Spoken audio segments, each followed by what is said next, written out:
Can you hear me? Is this working, Matt? All right, all right. Well, welcome everybody. I hadn't seen this many cameras pointed at me since last time I was indicted, so it's a little unusual. Call up Jared and Ross on the piano to lead us in our opening song. America the Beautiful. There. Oh, there we go. Can you guys see words? Perfect. Preach, Dad.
Pledge allegiance to the flag of the United States of America, to the republic for which it stands, one nation, under God, indivisible, with liberty and justice for all. Call up Tim Quinn to our invocation.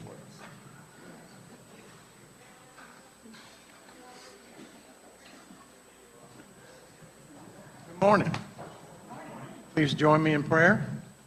Lord, we thank you for the very life that you've breathed into us. We thank you for the many blessings that we enjoy as citizens of this great nation and the freedoms of speech and religion. Right now, we pray for our armed services personnel, both locally and around the globe. We thank you for you've placed us in a democracy that allows us to gather today, speak openly, and serve without fear. Lord, we are especially grateful to be Rotarians for opportunity we have to fellowship, the values that we uphold, and for the opportunities you provide us to serve those that are less fortunate in our community. We're grateful for the right to self-govern, and we pray for our leaders at all levels of government that they are provided wisdom and humility to guide their decisions. And Lord, we thank you for this meal today, those that have prepared it and served it to us. Amen. You may be seated. And I'd like to call on Jared to introduce our guests. We have a lot of guests today, so if you have a guest, make your way to the microphone.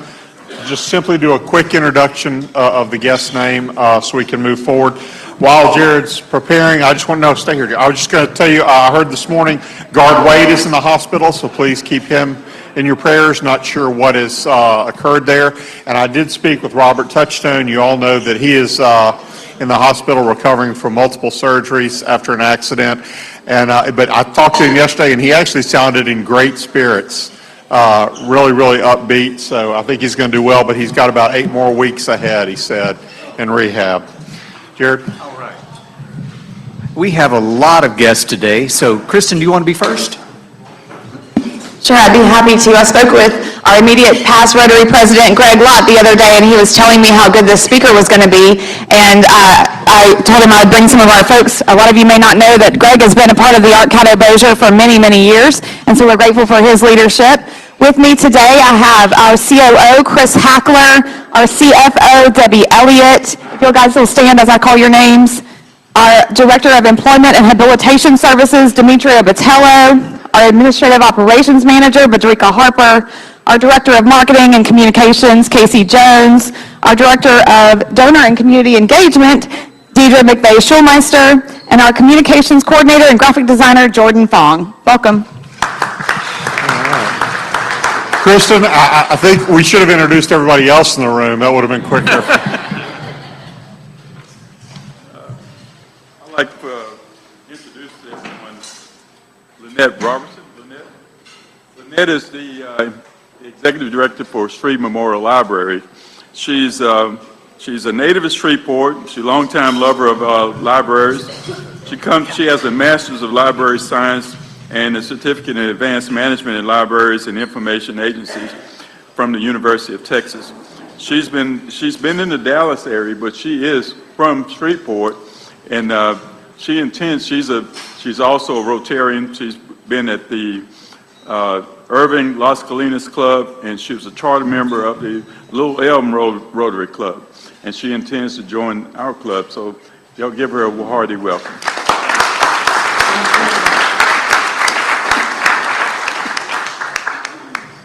I have 3 guests with me today, and I'm going to start with Carla Anderson. Carla is an executive and owner of Elite Healthcare here in Shreveport, Louisiana. We serve on several not-for-profit boards together, and I thought she would really enjoy today's presentation. Carla, thanks for coming. And then my next 2 guests are Hannah and Wesley Lazarus. Wesley is a rising Rotarian, so he's really one of us, but we're happy to have them with us today as well.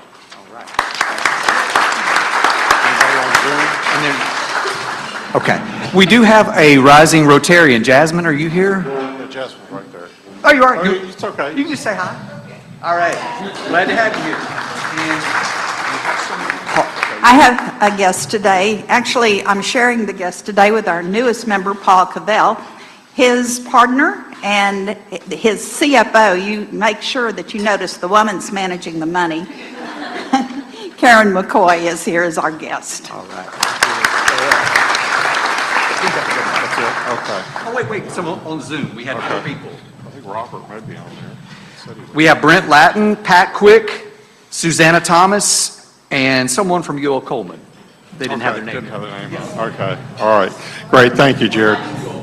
Huh? It might be you. No, doubtful. All right. As long as he donates the money, that's okay. It's okay. Could I call up Nita to come introduce our latest member? Come on down.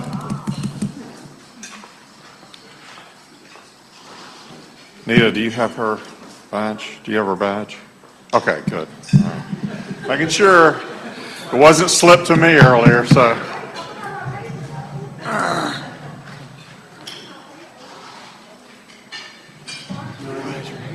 This could be a great program, too.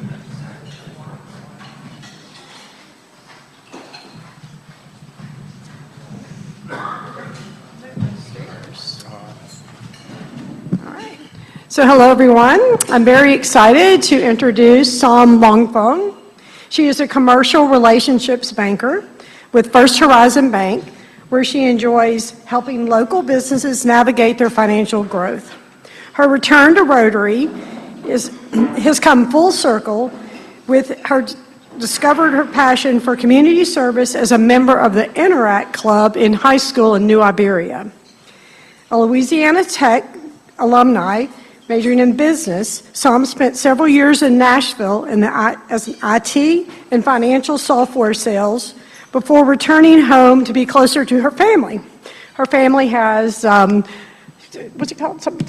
Crawfish time. Crawfish time, yeah. So it's getting that season, so Sam can hook you up with a name so you can go say you're her friend.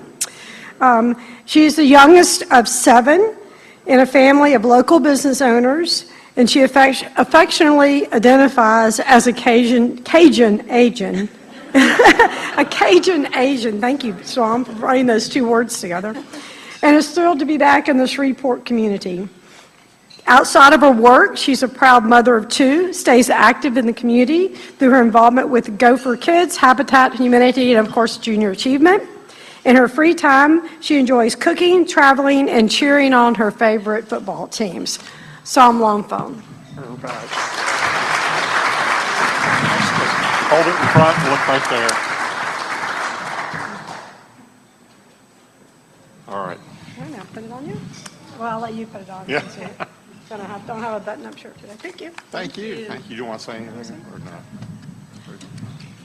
Thank you, Nita, for sponsoring me, and thank you all for the warm welcome. I'm looking forward to helping the community and getting to know everyone better. Thank you all. Thank you. That's great. That's great. You know, she said you had 7 kids in your family. Yeah, I was one of the youngest of 5.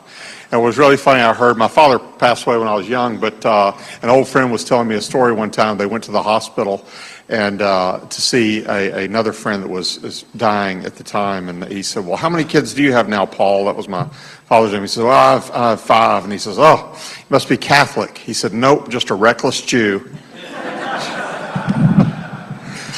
All right. So with that, let's get on with the program. Well, let me make this one. Well, I'll do announcements at the end of the program. So, Greg, if you would come up and introduce the program.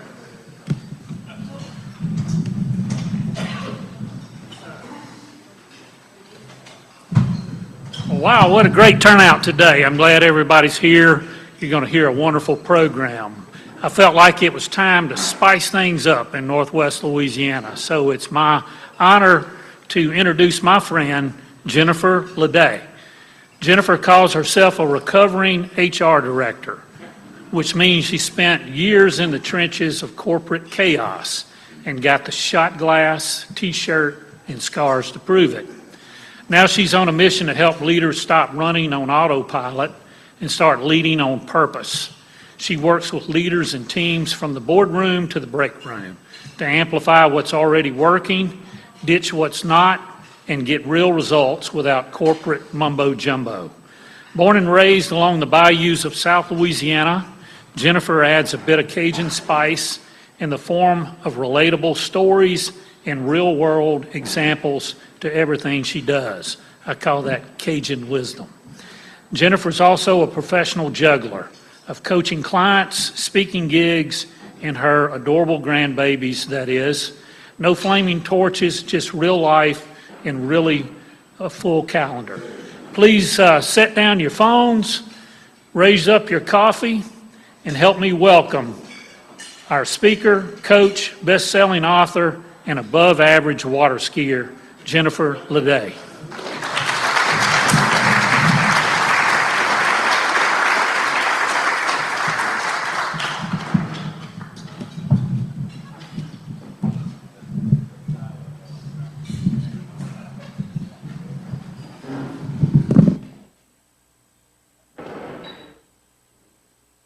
All right, thank you. Awesome. Well, my husband would tell you I don't even need one mic, let alone two mics to be heard because I have such a big mouth.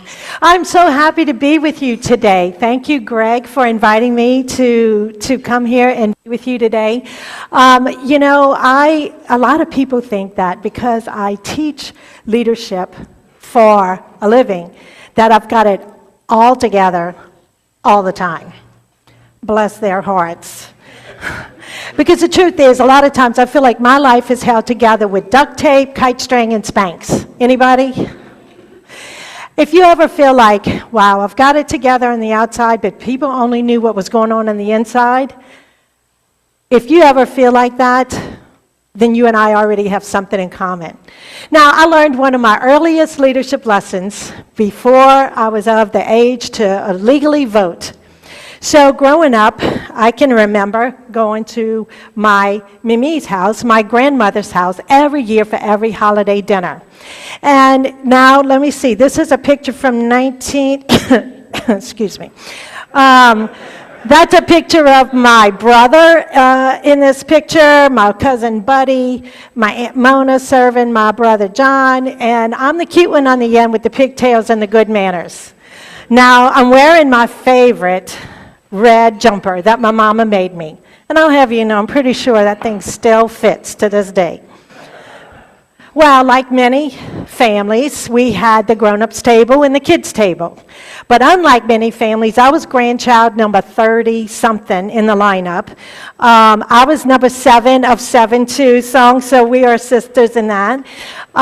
So let's just say that we had multiple kids' tables, and I really never made it to the grown-ups table.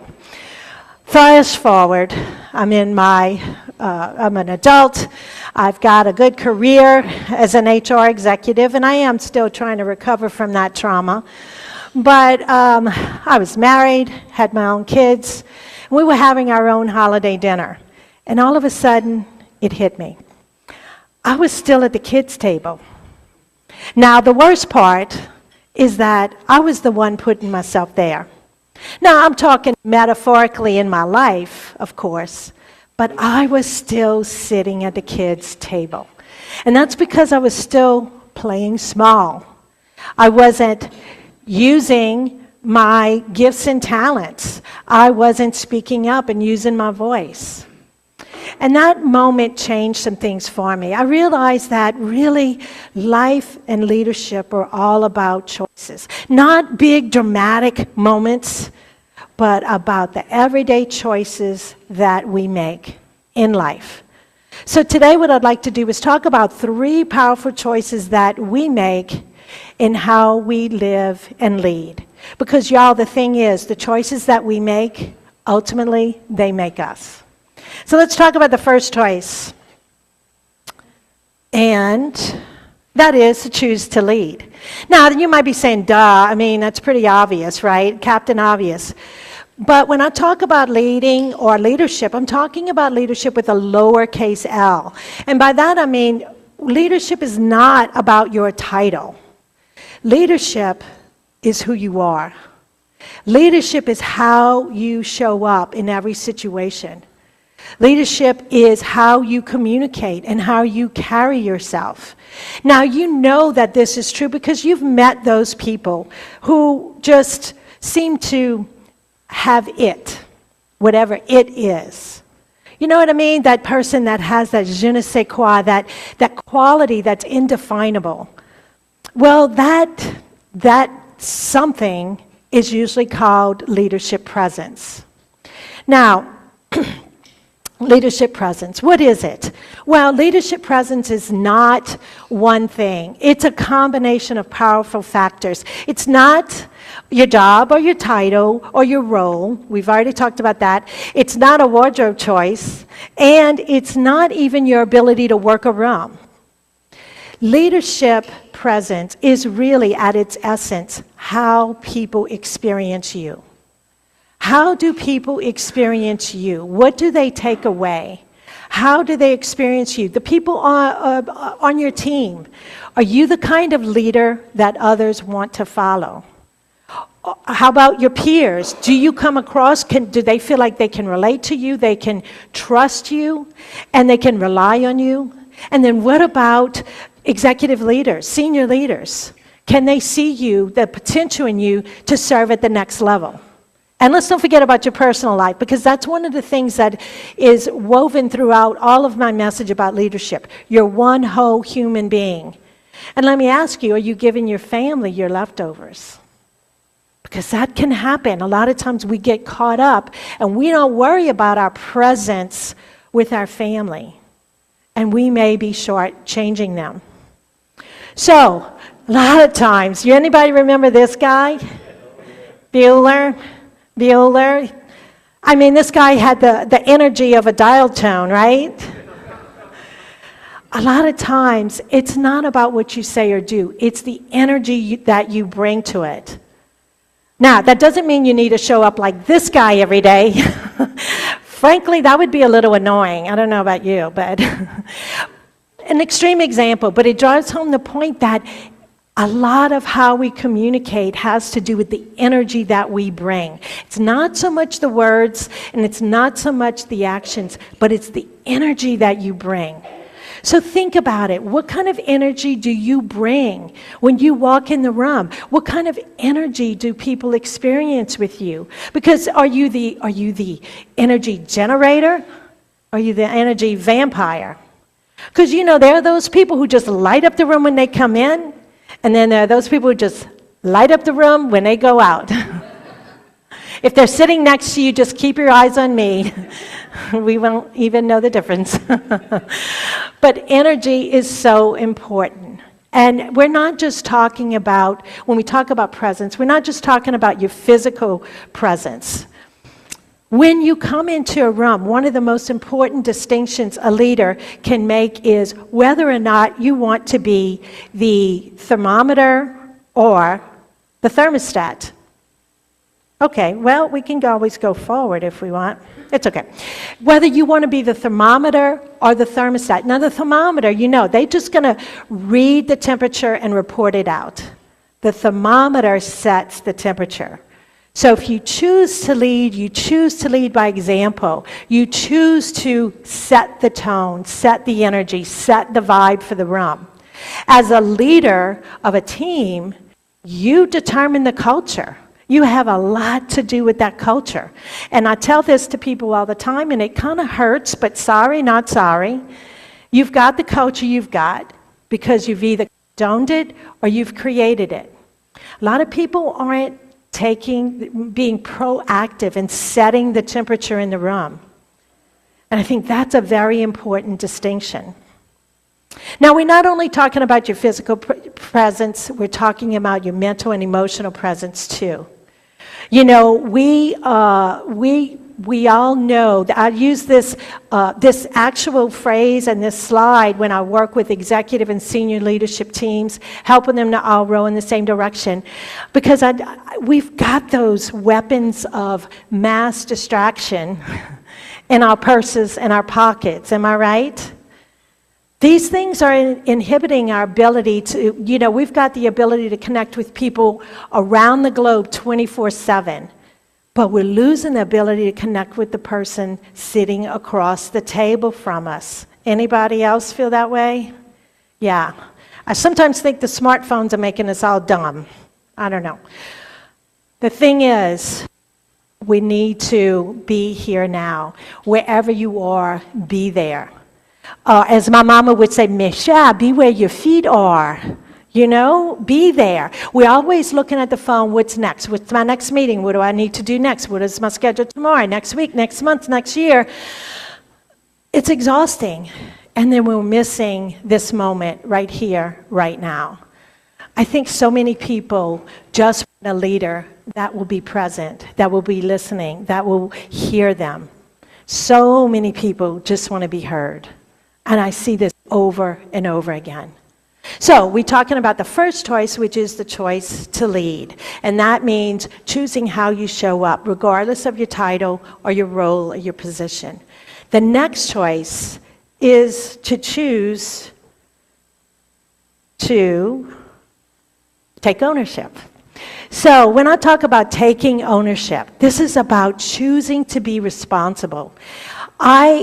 my days as HR director, and I still have the trauma from all of that. I say lovingly to my HR professionals, I have so much respect for you. But it used to drive me bananas when people would say, that's not my job. Anybody else hate that phrase? That's not my job description. Taking ownership is about taking responsibility for the results. Now, I started talking about taking ownership when I started doing work for Amazon several years ago.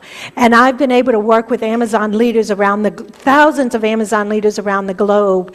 And I started incorporating their leadership principles. Quick story, when I first started working with them, I was so proud to tell them that I was personally responsible for Amazon's success. Oh, I'm not kidding. If you'd see the pile of packages on my front porch when I get home, it's for real. I mean, the neighbors think I'm having an affair with the UPS driver. It's that bad. But they use these principles of leadership, 14 principles of leadership, one of which is ownership, taking ownership. And that's about not waiting for somebody else to take responsibility. You know, I talked to you earlier a little bit about taking that seat at the table, about how I had been keeping myself at the metaphorical kids' table in my life. Taking ownership is about not waiting for somebody else to invite you, not waiting for that engraved invitation on a silver platter. It's really about pulling up your chair and taking your spot at the table. It's about not waiting for somebody to come and fix the problem. It's not waiting for somebody to help you out, to bail you out, to save you. Taking ownership is about you taking on and saying, how can I fix this? You know, we know that, especially in South Louisiana, we can't control the circumstances that we experience. But leaders who take ownership, it's all about the lens that they look. It's to choose the lens that you're looking through. Leaders who take ownership look through the lens of possibility, of solutions, of opportunity. And it's all about how you look at it.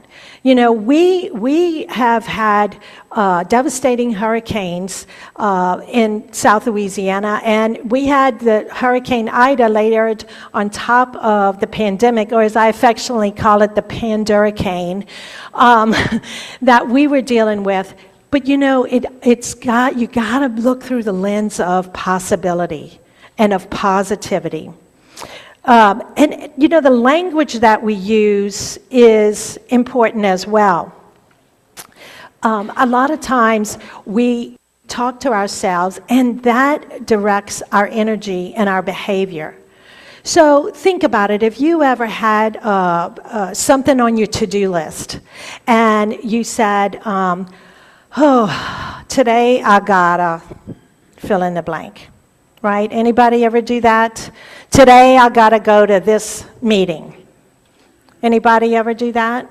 Yeah. And if you don't raise your hand, I'm pretty sure that it's most of us. Well, the fact is that when we take that attitude, how do we typically show up? What is our energy like when you say, oh, I gotta? I'm pretty sure you'll show up like my friend April from Parks and Recreation. Anybody remember that show? It's going to impact your language impacts your behavior. What if you made a quick swap and you said, instead of I gotta, what if you said, I get to? I get to. What does that do for your energy?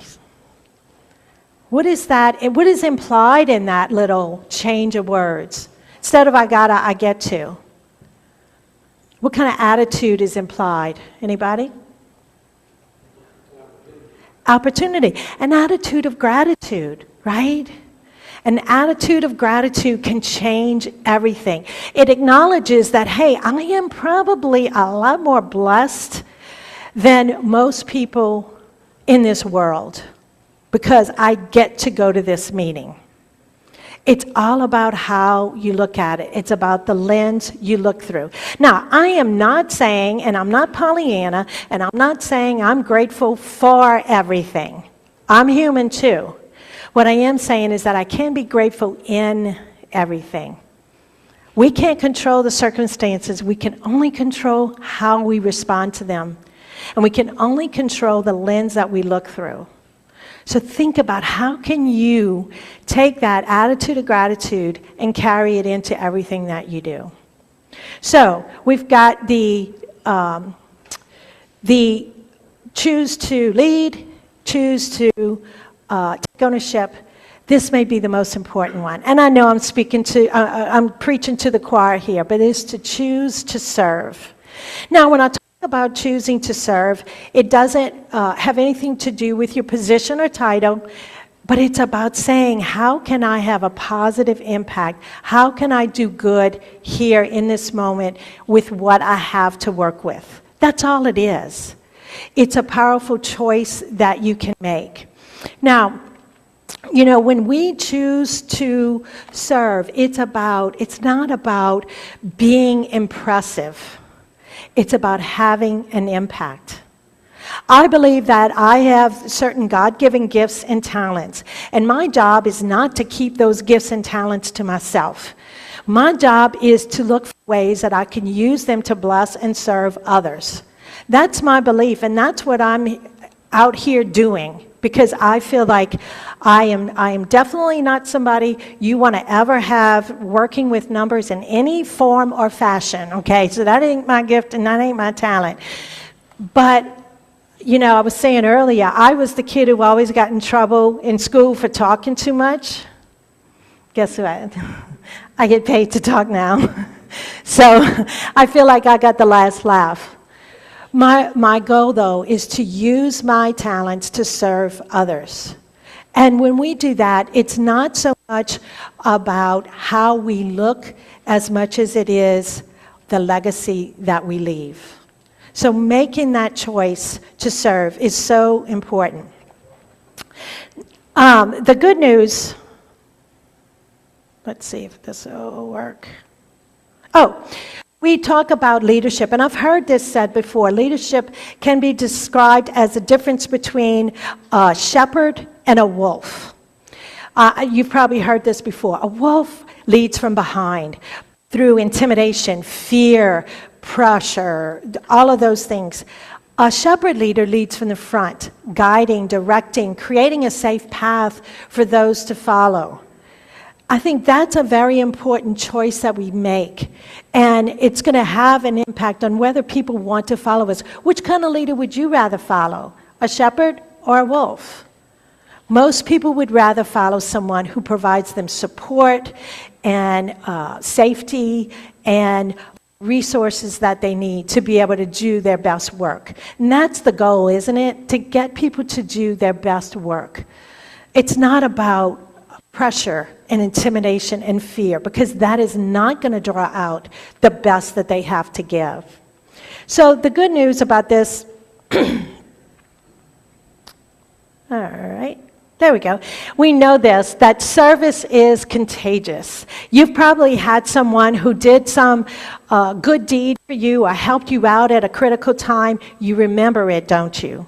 Think about that moment when somebody did something to help you out. The good news is that it's contagious. That makes the next person want to pay it forward. And it benefits the person doing the act of service, because we release those good feeling endorphins, and I won't go into all the biology of all of that, but it has what we call this, now I'm drawing a blank, instead of a vicious cycle, a virtuous cycle. Sorry about that. It creates a virtuous cycle of feeling good. Because when we do service, we help others, and then they want to pay it forward, and so on and so on and so on. We never know where the ripples end. Now, if any of you, before we wrap up, I know a lot of times I've been through programs and I was inspired, but then I went right back to work and right back to the everydayness of life and forgot all about it. So what I'd like to do today is to offer you a free resource No strings attached, but it is my Choice Check Reset. And what you can do is, I'm going to give you a QR code, and what you can do is get your phone out, the aforementioned weapon of mass distraction, and if you open your camera and aim it at the QR code, click on the link that's going to pop up, and then you'll put in your email and your name, and then I'll be happy to send that to you. And so this is just a little PDF that you can print it out, you can use it online, it's up to you. It's something you can use. You know, they say check yourself before you wreck yourself. It's a way to see if I'm staying on track with what I want to be doing. Am I showing up the way that I want to show up? A lot of times in the coaching that I do with leaders, I encourage them to take a nanosecond pause before they walk into a meeting, or before they jump on a Zoom call, and say, how do I want to show up for this? Who do I want to be? What kind of leader do I want to be? What kind of presence do I want to have?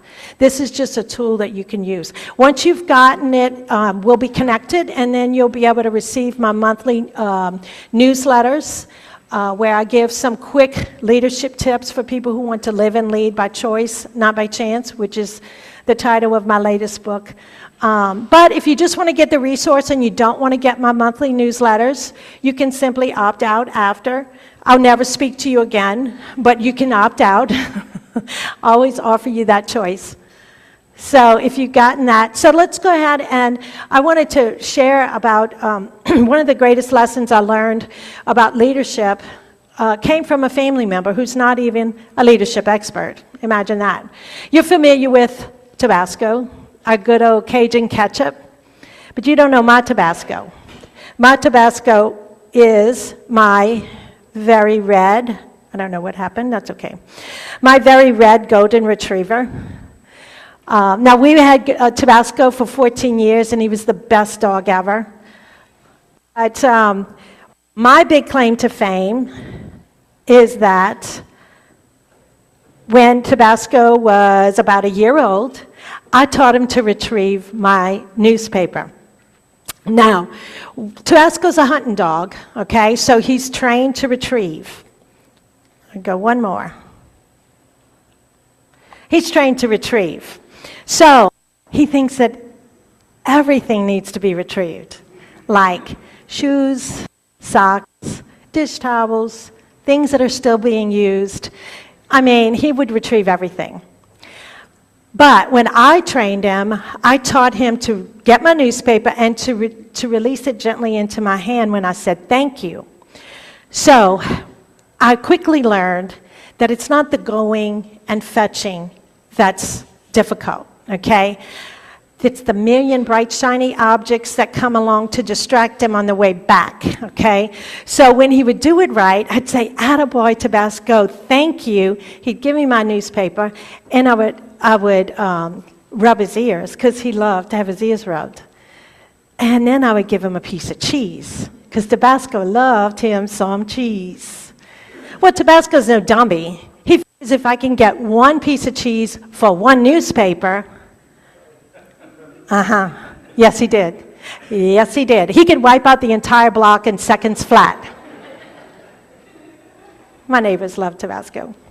Now, I'm sharing this with you because I think people are a lot like Tabasco. A little bit of attaboy, attagirl, thank you, can go a long way. You know, this is one of those things where the behavior that gets noticed and acknowledged and appreciated gets repeated, and it grows. So I am not saying that you need to give anybody cheese, and I'm certainly not saying you need to rub anybody's ears, okay?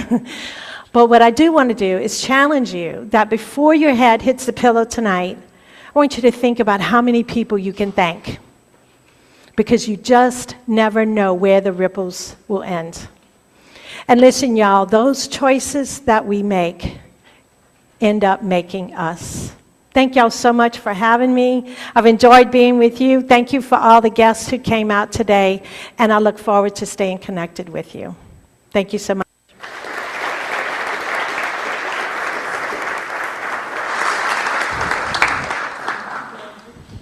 Thank you very much. Thank you. Something on behalf of the Rotary Club. We got this little. I love it. I'm always making notes. Thank you.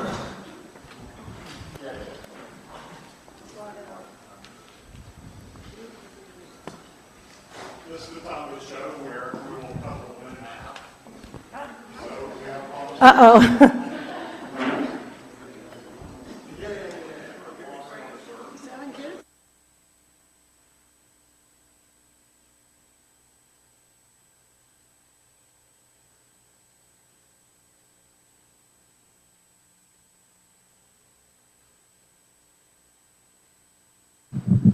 You're getting too fancy.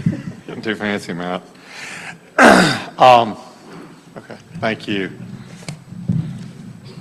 Where was I? So if you would like to ask questions or look at books that she has brought, you can go right over there after. Usually these presentations, she doesn't take questions, so she likes to answer after if anybody would like to go over there and meet with her.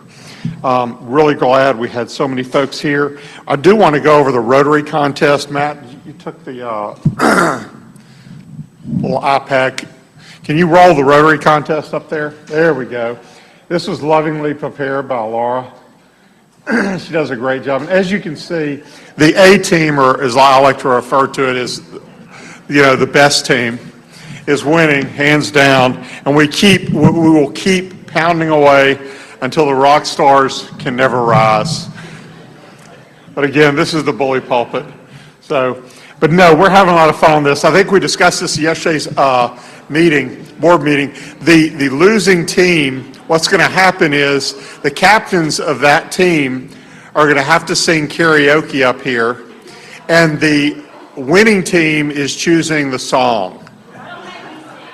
So it's going to be great. I can't wait for Megan to try to belt out some Motley Crue song. And you have to dress up like Nikki Sticks and everything with the hair, the big hairband era. Okay, next week we have got, who do we have? The Rotary Leadership Institute in Winsboro is on the 18th. That's that's this week. So if you would like to participate, there is an email that went out to everybody. Did everybody receive that? It should have come out from, who was it? Was it you, Lawrence, or was it Pam? Who sent the email for the Rotary Leadership? Pam? Okay. That's something that's in 3 parts. We have to have enough people in each part to make the class.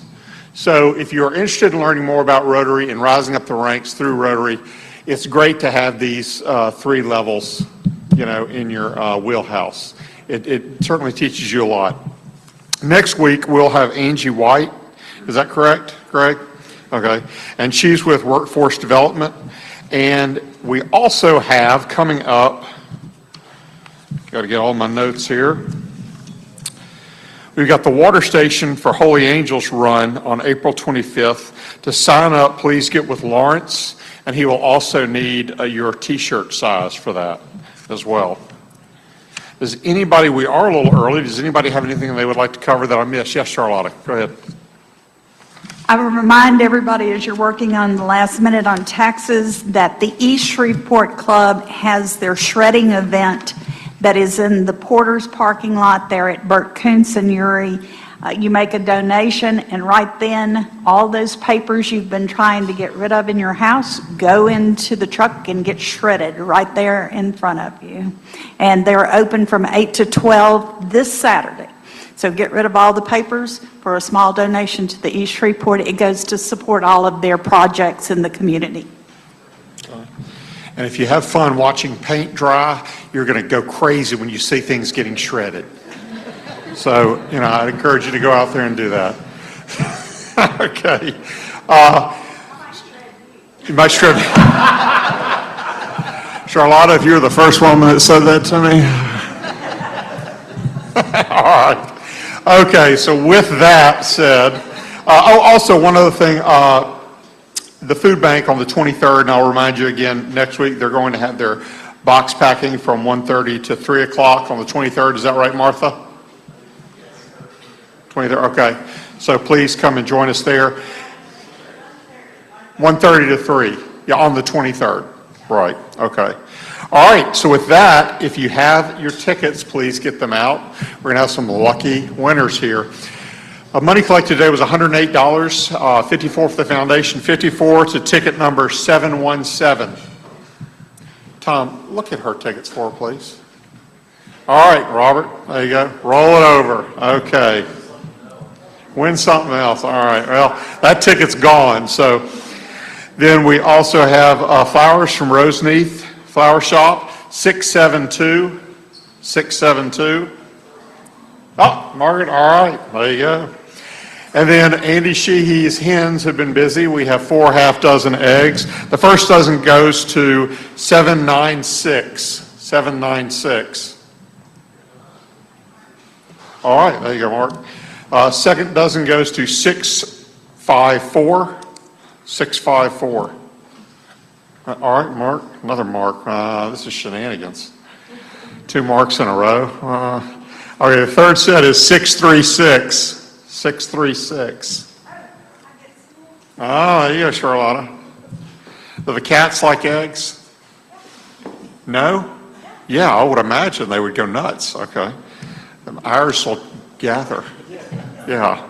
Okay, the last set goes to 761. 761. Ah! Now, see, there's the excitement we should hear. Right there. Organic eggs from Andy Sheehy's hens. All right. So with that, I'd also like to thank our ever-present James Adams. Do you have something? Yeah. Last week I mentioned to y'all about the foundation banquet, but what I did not mention to you is we are going to be honoring Wishy Nolan as a level 3 major donor, along with Steve Cerner from the Leesville Club. It's $55 a person on May the 16th. And I would love for y'all to think about coming out. It's 5:30 to 6:30 reception, and then after that, dinner. We have the Supreme Court Justice, State Supreme Court Justice McCallum.